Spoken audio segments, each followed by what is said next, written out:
Fatima be be ایک چھوٹی سی بستی میں رہتی تھی۔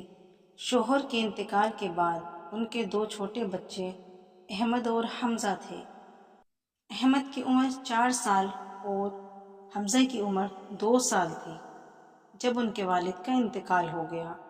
زندگی کا ہر دن ایک جنگ کی طرح گزر رہا تھا، لیکن فاطمہ بی بی نے کبھی ہار نہیں مانی۔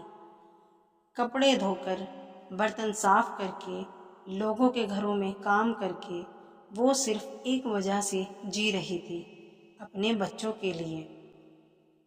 وقت گزرتا گیا، احمد انجینئر بن گیا، حمزہ کو بڑی جاب مل گئی، دونوں شہر چھوڑ کر دور چلے گئے۔ فاطمہ بی بی ہر عید، ہر رمضان ان کا انتظار کرتی تھی، مگر صرف فون پر 2 لفظ ملتے تھے: امی، کام بہت ہے، میں آپ سے بعد میں بات کرتا ہوں۔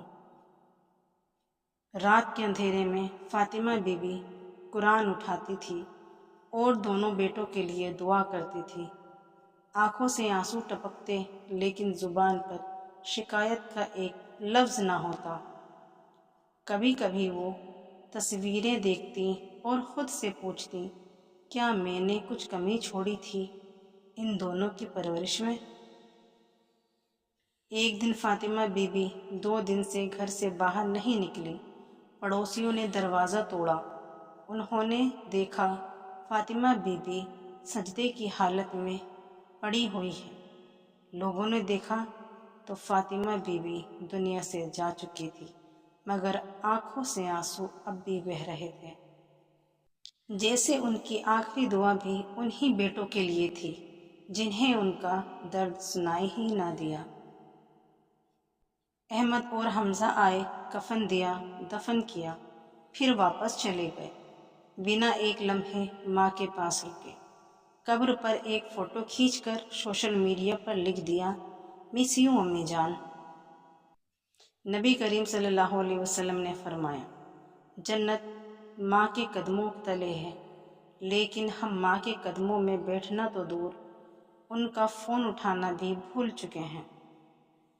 اگر آپ کے ماں باپ زندہ ہیں تو ان کا ہاتھ چومیے، ان کے ساتھ وقت گزاریے، اور اگر وہ اس دنیا میں نہیں ہیں تو ایک فاتحہ، ایک دعا، ایک صدقہ ان کے نام کا ضرور کیجیے۔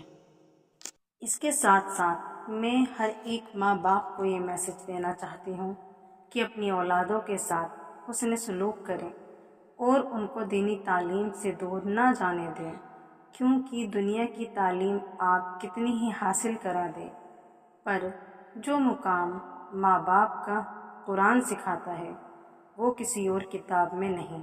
اپنے بچوں کی دنیا اور آخرت کی آپ فکر کریں گے تو انشاءاللہ کل وہ آپ کی فکر کریں گے۔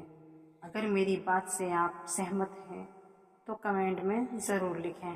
اگر اس کہانی نے آپ کا دل چھو لیا ہو تو اسے شیئر ضرور کریں، شاید کسی اور کو اپنی ماں یا باپ کی یاد آ جائے۔